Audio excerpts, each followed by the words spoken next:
Voltamos e agora nós vamos resolver exercícios. Vejam lá o primeiro.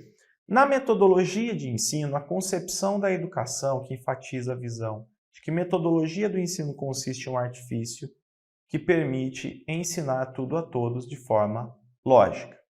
Então, 2 pontos. Ensinar tudo a todos e de forma lógica. Lógica esta que seria própria das inteligências adultas. Isso aqui é importante. Ó. Quem estabelece o que é lógico? O adulto.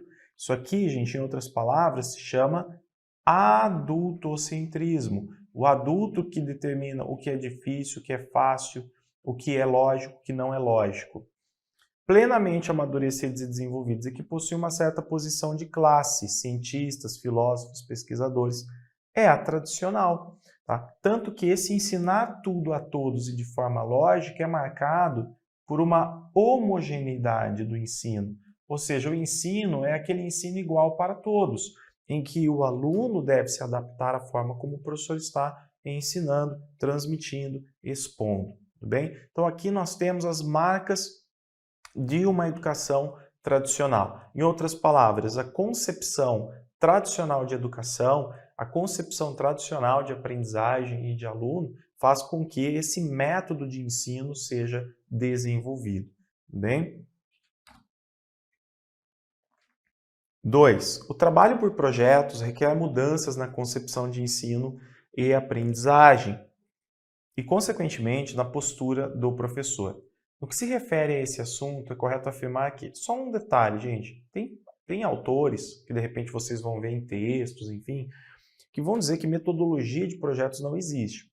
O trabalho com projetos pedagógicos seria uma concepção, isso faz parte da concepção de ensino. Tá? Ou seja, o trabalho com projetos vai olhar para, na verdade, valores, princípios, enfim, que são importantes e que devem estar presentes. Não se trata de uma metodologia. No entanto, muitos autores também vão dizer que sim, existe uma metodologia de projetos, então pode cair na sua prova como uma metodologia de repente, tá bom? Vamos lá. Então, no que se refere a esse assunto, o trabalho por projetos. O professor precisa de acompanhar o processo de aprendizagem do aluno e entender seu universo cognitivo e afetivo para fazer mediação pedagógica. Então, o primeiro ponto faz parte até dessa concepção de trabalho, né? O professor atuar como mediador, ele não está ali para transmitir algo pronto, acabado, e para isso ele precisa entender e acompanhar o processo de aprendizagem do aluno, né? O foco, na verdade, do trabalho, a preocupação maior é o aluno. Provavelmente a A já está correta. O trabalho na metodologia de projetos deve ser visto apenas como uma opção metodológica e não como uma maneira de repensar a função da escola. Aí que está. Olha que ponto importante. Quando a gente diz assim, não, nós queremos trabalhar com projetos, em outras palavras, nós estamos dizendo, nós queremos tratar o aluno ainda mais como um sujeito ativo do processo de aprendizagem, como um coparticipante do processo de ensino-aprendizagem. Eu quero que as práticas educativas estejam olhando bastante para a cooperação, para a participação, para a pesquisa, para a interdisciplinaridade. Então, sim, né? Ou seja, se nós escolhemos, se o trabalho por projetos está, por exemplo, presente lá no projeto político-pedagógico, está sendo discutido e escolhido, é porque nós estamos, sim, repensando a função da escola. Tá? Então, essa aqui está incorreta. O professor que adota a pedagogia de projetos despreza a produção de conhecimentos disponíveis nos livros didáticos? Não, não. Na verdade, por mais que ele esteja ali respeitando o aluno, interessado em saber o que o aluno traz consigo, carrega consigo de conhecimentos prévios, nós estamos também pesquisando, nós estamos também buscando conhecimentos nas disciplinas. Afinal, as disciplinas alimentam esses trabalhos, esses projetos, né, para construir conhecimentos, para resolvermos problemas. Então, não despreza. Não é necessário que o professor tenha clareza da sua intencionalidade pedagógica para intervir no processo de aprendizagem por se tratar de projetos.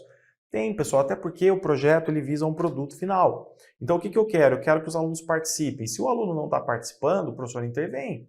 Né? Então, existe uma intencionalidade. Se, de repente, o trabalho do grupo não está, o professor percebe que não está indo em direção à construção do produto final, ou à solução do problema que foi apresentado, o professor intervém também. Então, o professor não deixa o aluno ali, né, trabalhando espontaneamente, totalmente livre. Há uma relativa liberdade. A ação docente na metodologia de projetos é mais centralizadora, passiva e cômoda. Não, ela não é centralizadora, ela é descentralizadora. ela não é passiva, ela é muito ativa, porque o professor está observando e contribuindo de alguma forma o tempo todo, e não é cômoda, né? Porque o que acontece? O professor, ele está também gastando energia ali, em outras palavras. Ele está observando, ele está dialogando, ele está provocando, ele está desafiando, ele está levantando pontos de interrogação. É um trabalho muito ativo também. Mas o professor não está ali transmitindo algo pronto e acabado para o aluno. Então a resposta é a letra A. 3. Os projetos integrados são uma visão metodológica que se propõe a superar o processo de ensinar e aprender, fragmentado, disciplinar, descontextualizado e unilateral. Partindo dessa proposição, analise as afirmativas. Bem, o estudante aprende participando, vivenciando sentimentos, ensina-se não só pelas respostas dadas, mas principalmente pelas experiências proporcionadas, pelos problemas criados, pela ação desencadeada, né? Sim, verdade. Então essa aqui está correta. Ao participar de um projeto, o estudante está envolvido em uma experiência educativa em que o processo de construção do conhecimento não pode se enveredar por caminhos não previstos no planejamento. Vejam, quando nós estamos falando de projeto, há uma flexibilidade, né? Por mais que a gente tenha ali já organizado, de repente, etapas, por mais que haja previsão do que vai acontecer, algo de diferente pode sim acontecer, até porque se algo de diferente acontece é porque é necessário para alcançar o fim previsto. Então, a 2, esse não aqui está incorreto. 3. O estudante deixa de ser apenas um aprendiz do conteúdo de uma área de conhecimento qualquer. É um ser humano que está desenvolvendo uma atividade complexa. Sim, de preferência, desenvolvendo uma atividade que tenha relação, que esteja vinculada às práticas sociais. Da mesma forma que eu trabalho num projeto na escola, eu posso trabalhar num projeto fora da escola. Essa experiência escolar potencializa o aluno para trabalhos fora da escola também. Cria ali, na verdade, ajuda o aluno a construir habilidades que são importantes para a vida cotidiana. Nesse processo, o estudante está se apropriando ao mesmo tempo de um determinado objeto de conhecimento, sim, ele está aprendendo sobre alguma coisa cultural e se formando como sujeito cultural, com certeza. Então, 1, 3 e 4 estão corretos. É a letra D. 1, 3 e 4. 4. O trabalho com projetos deve partir de uma situação concreta. Essa situação concreta, ela normalmente traz uma situação-problema. Problema a ser resolvido, né? Um fim a ser alcançado, algo a ser solucionado. A respeito desse tema, analise a alternativa correta. Quando fazemos o trabalho pedagógico por projetos, as disciplinas não trabalham seus conteúdos específicos. Então, mais uma vez, né, esse engano de que se eu estou trabalhando com projetos, as disciplinas elas estão, vamos dizer assim, elas não aparecem nesse projeto, né? Sim, elas aparecem, afinal, os conhecimentos científicos estão dentro das disciplinas. A gente pode talvez não falar em disciplinas, talvez a gente não mencione história, geografia, ciências, etc. Mas estamos trabalhando conteúdos científicos, nós estamos gerando conhecimento ali, trabalhando com o conhecimento para resolver alguma coisa. Então a A está fora. À medida que os trabalhos forem sendo desenvolvidos, as noções, as ideias, os conceitos iniciais devem ser abandonados? Não. Na verdade, essas ideias, esses conceitos iniciais, eles vão sendo transformados. Por quê? Porque o aluno ele tem uma visão sobre um determinado objeto, ao longo do projeto ele vai reelaborando essa forma de ver o objeto, de entender, né? Um projeto sobre vida marinha, um projeto sobre, sei lá, qualquer objeto que tenha aí de estudo dentro da escola, vai fazer com que a criança ou o aluno, adolescente, enfim, reelabore a sua visão sobre aquele determinado conteúdo. O ponto de partida para o trabalho com projetos é sempre uma aula expositiva? Não, pode até ser, mas não é sempre uma aula expositiva. A metodologia de projetos proporciona uma atitude passiva do aluno? Não, ativa. A definição de papéis e de tarefas, assim como a delimitação do tempo, é de fundamental importância para que se consiga efetivar um trabalho participativo. Sim, é muito importante que o professor, junto com os alunos, defina ali como o projeto vai acontecer, quais são as etapas, as responsabilidades dos alunos, os papéis que eles vão realizar e o quanto é importante a realização desses papéis para a concretização do projeto, não é? Agora, óbvio, isso tudo funcionando com uma certa flexibilidade. 4. Tanto a didática como a metodologia estudam os métodos de ensino. No entanto, o que as diferem são os pontos de vista que cada um possibilita. Sim, pessoal, a didática traz para nós princípios, valores, né? Então, quando a gente fala de concepções de ensino, de princípios, de valores, etc., nós estamos falando de didática, tá? Valores, concepções. Então, é uma área da pedagogia muito importante. A partir desses princípios, valores, concepções, nós vamos pensar o mundo e nós vamos desenvolver metodologias adequadas para contextos diversos. Então, aqui ele diz assim, analise as afirmativas, papapá, né? Comparando aí didática e metodologia. Então, eu vou falar assim, o professor tem boa didática, tem boa metodologia, são coisas diferentes, não é? Mas sim, para desenvolver uma boa metodologia, o professor tem que ter conhecimento didático. A metodologia estuda os métodos de ensino, classificando-os e descrevendo-os com juízo de valor. Então, o que significa, gente, juízo de valor? Juízo de valor significa uma reflexão sobre o que é válido e o que não é válido. Então, é a didática que faz isso. A partir dos princípios, dos valores, das concepções, eu entendo assim, bom, aqui na nossa escola, nós trabalhamos com esses valores.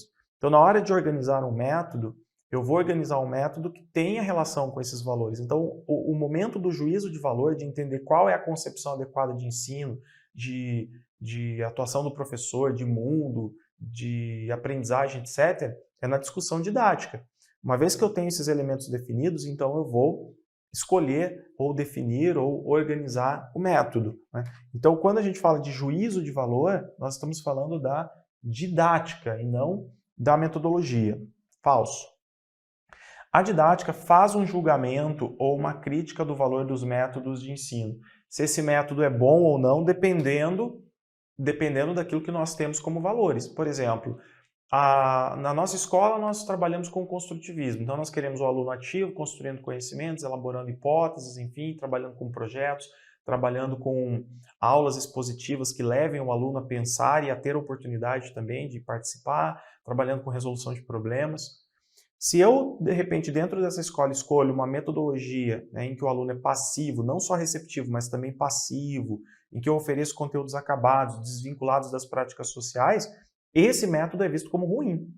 É um método que tem a função de levar o conteúdo para o aluno, de explicar com clareza, sim, mas ele é ruim uma vez que ele entende o aluno como um sujeito não só receptivo, como também passivo, que vê o conteúdo como algo pronto e acabado, que vê a atividade de ensino, de transmissão, meramente instrucional, sem qualquer vínculo com a realidade cotidiana. Então esse método seria visto pela didática, pelos valores que nós escolhemos como um método ruim, não é? Então, aqui sim, a didática faz esse julgamento, né? A didática faz esse juízo de valor e não a metodologia.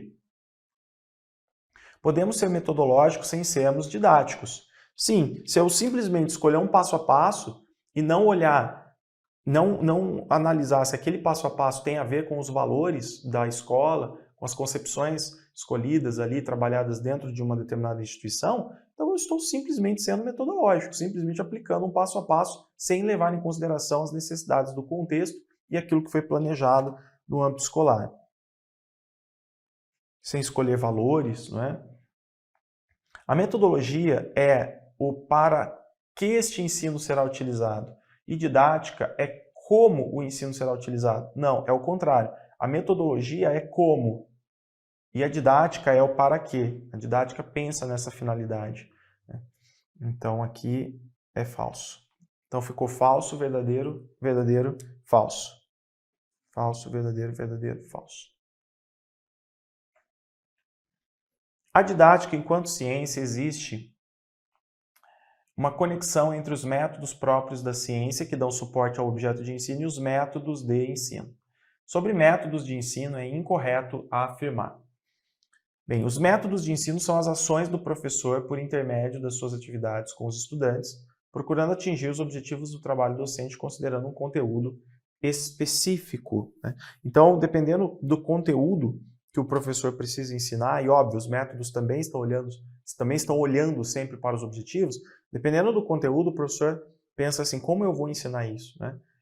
E como eu vou ensinar isso, óbvio, da maneira mais eficaz, da maneira mais produtiva, com a maior qualidade possível, para que o aluno aprenda, olhando para o aluno, porque uma vez que o aluno aprende esse conteúdo, ele aumenta as chances ou ele alcança os objetivos traçados, né? Então, essa está correta, não é essa que nós vamos assinalar. Os métodos de ensino se constituem enquanto sequência de operações, com vistas a um determinado resultado que se espera. Então, o professor, por exemplo, ele escolhe lá a sequência didática ou exposição verbal, trabalho em grupo, sempre focando o quê? Aquilo que se espera, sempre existe um resultado. Então, dependendo daquilo que eu preciso obter de resultado, eu escolho o método e a sequência de ações que será realizada. Os métodos de ensino são fundados na relação entre objetivos e os conteúdos e determinam a forma como devem alcançar, por intermédio do processo de ensino, os objetivos definidos pelo professor, também está certo. Nos métodos de ensino, a seleção utilizados nos processos de ensino-aprendizagem é neutra. Não é neutra, gente, sabe por quê? Porque quando o professor escolhe um método, quando ele escolhe um processo de ensino-aprendizagem, sempre existe uma intenção. Então não é neutro. Quando eu escolho um método, é porque eu quero alcançar alguma coisa a partir daquele método. Não é qualquer método tá bom, tanto faz como tanto fez. Então, neutralidade quer dizer não há intenção de nada. Mas sim, na verdade existe. Nós escolhemos os métodos de acordo com as intenções que nós temos para o processo de ensino-aprendizagem. Então, a letra D é a incorreta. 7. Objetivos de ensino-aprendizagem, conteúdos e métodos de ensino são elementos o quê? Então, esses elementos, também chamados de elementos didáticos, gente, eles são interdependentes, são todos diferentes, um é diferente do outro, mas eles são interdependentes. Tanto que nós vimos que nós escolhemos os métodos sempre olhando para os conteúdos e principalmente olhando para os objetivos. 8. Auro, ao estudar para o concurso do professor de Educação Física, leu a obra didática do Libânio. Vamos lá. Resumindo, ele coloca ainda que todo professor tem seu método, procedimento técnico e que cada disciplina tem seus métodos próprios. Auro verificou que, apesar desta última colocação, para Libânio, em todos os casos, são 3 as características dos métodos de ensino. Eu coloquei essa informação para vocês no primeiro slide do material. Tá? Por quê? Porque isso realmente aparece, né, nas provas. Então, quais seriam as 3 características? Vejam que ele dá toda uma história para você perder um tempão lá lendo, né? E simplesmente ele vai te pedir as 3 características. Bom, vamos ver aqui. Estão orientados para os objetivos, implica uma sucessão planejada de ações, tanto do professor quanto dos alunos, e requer utilização de meios. Só você comparar com aquilo que nós temos no slide lá. Não tem nem o que discutir das outras questões, porque é algo taxativo, né? O Libânio traz essas 3 características, então não há o que se discutir, são elas. É a letra A. 9. O professor, ao dirigir e estimular o processo de ensino em função da aprendizagem dos alunos, utiliza intencionalmente um conjunto de ações, passos, condições externas e procedimentos, a que chamamos de métodos de ensino. Então não é neutro, não é? Não há neutralidade nesse processo. Desse modo, os métodos de ensino não se reduzem a quaisquer medidas.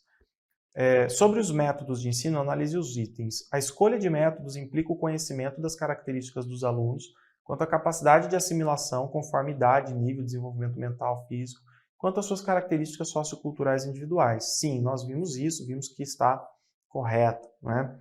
Além disso, os métodos de ensino dependem dos objetivos imediatos da aula, mas independem dos gerais. Não, os métodos dependem tanto dos objetivos gerais quanto dos objetivos imediatos, mais específicos da aula. Então essa aqui está errada. O método de ensino implica ver o objeto de estudo nas suas propriedades, nas suas relações com outros objetos e fenômenos, sob vários ângulos, especialmente na sua implicação com a prática social. Sim, então trechos aí do livro Didática do Libânio, e você precisa ficar atento a isso. Corretas 1 e 3. 10. Os métodos de ensino estão ligados ao papel do professor na gestão do processo de ensino, tendo em vista a aprendizagem dos alunos. Em sua ação didática, sim, considere as afirmações. Será que é a mesma, gente? Não, né? A escolha de métodos de ensino independe do conhecimento das características socioculturais individuais dos alunos? Não, depende. Então, tira um, você resolveu a questão, não é? Ele quer a correta, tirou a 1, acabou. A unidade objetivo, conteúdo, método constitui a linha fundamental da compreensão do processo didático? Sim. Há uma interdependência, né? Aliás, aqui há uma interdependência entre objetivos, conteúdos e métodos. O método de trabalho independente dos alunos consiste em tarefas dirigidas e orientadas pelo professor para que os alunos as resolvam de modo criativo.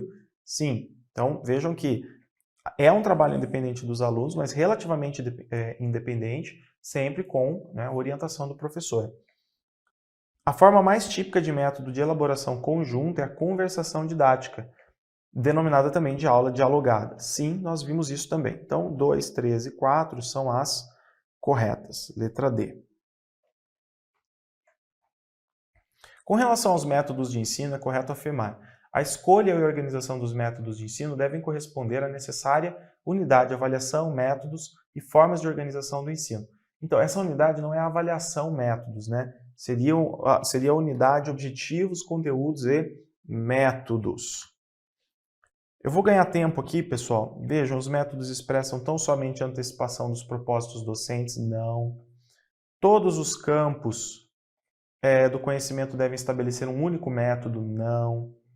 Ou seja, as disciplinas, por exemplo, os componentes possuem seus métodos específicos, além dos métodos gerais existentes, né, que o professor pode utilizar.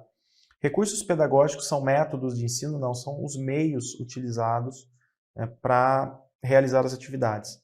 E aqui vem: a escolha e organização dos métodos de ensino devem corresponder à necessária unidade objetivos, conteúdos, métodos. Essa é a unidade, okay? E não a avaliação e métodos. Então é a letra E. 12. Vamos lá, verdadeiro ou falso?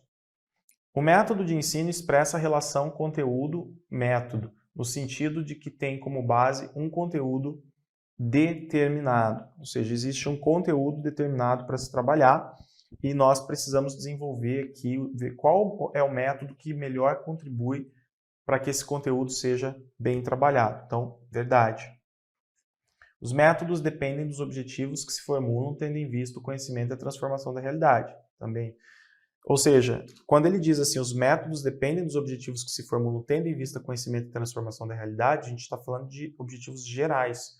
Sim, os métodos olham para os específicos e também para os gerais. Antes de se constituírem em passos, medidas e procedimentos, os métodos de ensino se fundamentam em um método de reflexão e ação sobre a realidade educacional. Com certeza, até porque a partir dessa reflexão e ação sobre a realidade, o professor vai então definir ali qual é a sua intenção e ele vai compreender o contexto, né? Os métodos de ensino são determinados por uma concepção sociopolítica e pedagógica do processo educativo. Sim, como eu falei para vocês anteriormente, essa concepção sociopolítica e pedagógica, que diz respeito à formação sociopolítica e pedagógica do professor, é que ajuda o professor a ter uma visão global do processo de ensino e, com isso, a gente entende que o professor ter um bom método, selecionar um bom método, não se trata apenas de ter um passo a passo, né, de saber apenas procedimentos e técnicas, mas entender qual método atende a determinado contexto e dirigir a sua intenção para isso. Maravilha. Então, tudo verdadeiro. 13. Os métodos de ensino que melhor se ajustam ao ensino em grupo são... Então, aqui, gente, é o seguinte, ensino em grupo. Exposição oral? Não, né? Exposição oral não entra aqui. Entrevista, leitura, por exemplo, que não fala se é individual ou não, mas também tem a exposição oral do professor. Estudo dirigido individual? Individual não, a gente está falando em grupo. Jogos didáticos, experimentos, estudo dirigido individual não. Ó, apresentação de um painel, de um seminário, de um debate, de discussão, tudo isso pode ser feito em grupo. Ok? Lembrando que a gente tem aqueles, além dessa questão que eu trouxe como complemento, né, para você ver que também tem, por exemplo, o painel, enfim, nós vimos lá Philips 66, a gente viu as opções trazidas pelo Libânio que você tem no material. Questão 14. Os métodos de ensino são as ações por meio das quais os professores organizam as atividades de ensino com o intuito de atingir objetivos. Maravilha. Com essa informação, assinale a alternativa correta. Os métodos de ensino adotados em sala de aula independem dos objetivos gerais, dependem, já vimos. O método de ensino deve corresponder à necessária unidade, objetivos, conteúdos e métodos e formas de organização do ensino. É o que nós temos visto, né? Isso cai, você percebe aí que os trechos do livro do livro do Libânio, o livro Didática, eles aparecem realmente nas provas. Os métodos de ensino independem de conteúdos, a escolha do método a ser utilizado para o ensino de um determinado independe da idade do nível do aluno, não, depende do desenvolvimento dos alunos. No PPP da escola já estão definidos todos os métodos e todas as ações? Na verdade, não, isso aqui é algo a ser discutido. Para eu escolher um método, eu tenho que entender primeiro o seguinte: quais são os nossos valores, quais são as nossas concepções, quais são as nossas bases filosóficas. Então a gente poderá falar de definição de métodos e depois o professor pode desenvolver os seus métodos também, o professor ou os professores em conjunto, mas sempre tendo como base os valores, as bases sociofilosóficas definidas no projeto político-pedagógico. Vamos lá. Por fim, a gente tem aqui essa relação para fazer. Métodos que complementamos outros métodos de ensino e concorrem para a assimilação ativa dos conteúdos.